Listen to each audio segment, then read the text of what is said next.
माथेरानमध्ये सलग 2 दिवसात 693 मिलीमीटर इतक्या पावसाची नोंद झाली आहे। यापूर्वी ऑगस्ट 2019 मध्ये माथेरानमध्ये 440 मिलीमीटर पावसाची नोंद झाली होती। यंदा रायगड जिल्ह्यात 183 च्या सरासरीने 2830 मिलीमीटर पाऊस झालाय। नाशिकच्या मालेगाव तालुक्यातील नरडाणे शिवारात झालेल्या ढगफुटी सदृश्य पावसामुळे शेतकरी संदीप बच्छाव यांची 1 एकर शेतीचं नुकसान झालंय। पावसामुळे रस्त्यावरील लहान मोरीवरून पाणी वाहून ते बच्छाव यांच्या शेतात घुसल्यानं पिकांसह जमीन खरडून गेल्यानं बच्छाव यांचं मोठं नुकसान झालंय। चांदोली धरणातून सातत्यानं करण्यात येणाऱ्या विसर्गामुळे वारणा नदी पात्र सोडून वाहते। तालुक्यातील अनेक पूल पाण्याखाली गेलेत। शिराळा तालुक्यातील चांदोली धरणाकडे जाणाऱ्या मुख्य रस्ते करावी लागते। वसई-विरार महानगरपालिकेची करावी लागते। वसई-विरार महानगरपालिकेची यंत्रणा ठप्प असल्याचं चित्र दिसून येत आहे। उत्तर पुणे जिल्ह्यात पडत असलेल्या मुसळधार पावसामुळे घोड नदीला पूर आलाय। चांडोह लाखनगाव येथील पूल पाण्याखाली गेला असून शिरूर आणि आंबेगाव तालुक्याचा संपर्क तुटलाय। एसटी जात असताना दुचाकीस्वाराच्या अंगावर चिखल उडाल्यानं एसटी चालक आणि दुचाकीस्वारामध्ये बाचाबाची झाली। बाचाबाचीचं रूपांतर हाणामारीत झालं। सोलापूर जिल्ह्यातील बार्शी ते कुर्डुवाडी रोडवर ही घटना घडली आहे।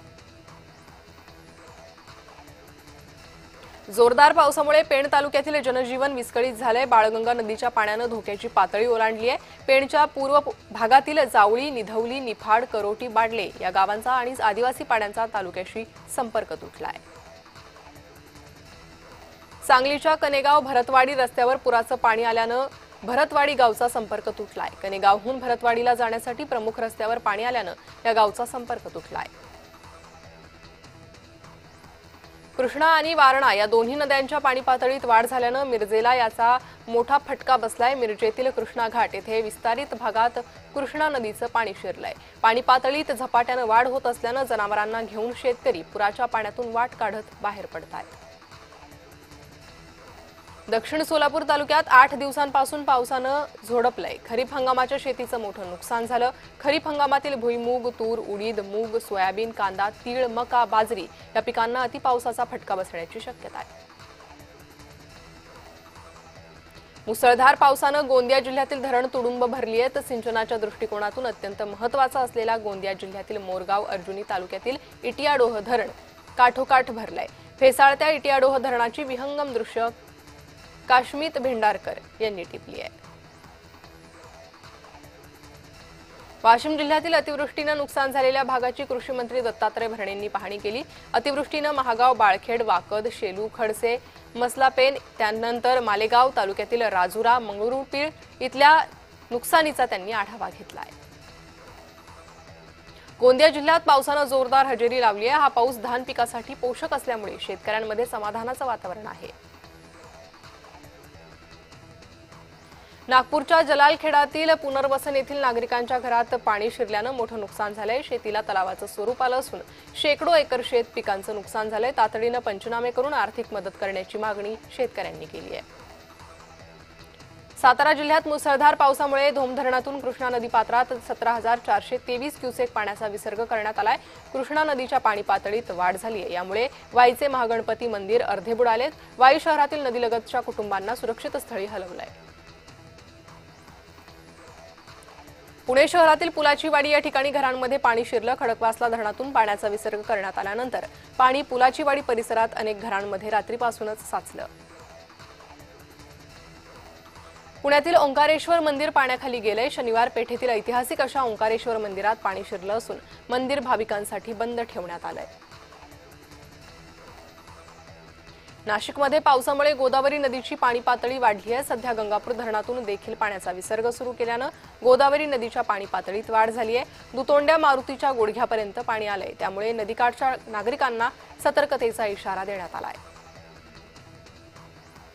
बीडच्या माजलगाव तालुक्यातील मोठेवाडीत मुसळधार पावसामुळे पिकांचं नुकसान झालंय। यामुळे मंडळ अधिकारी आणि तलाठी यांनी पंचनामे सुरू केलेत।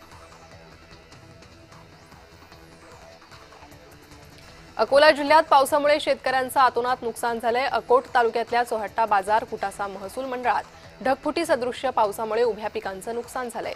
सरसकट नुकसान भरपाई द्यावी अशी मागणी शेतकरी करतात।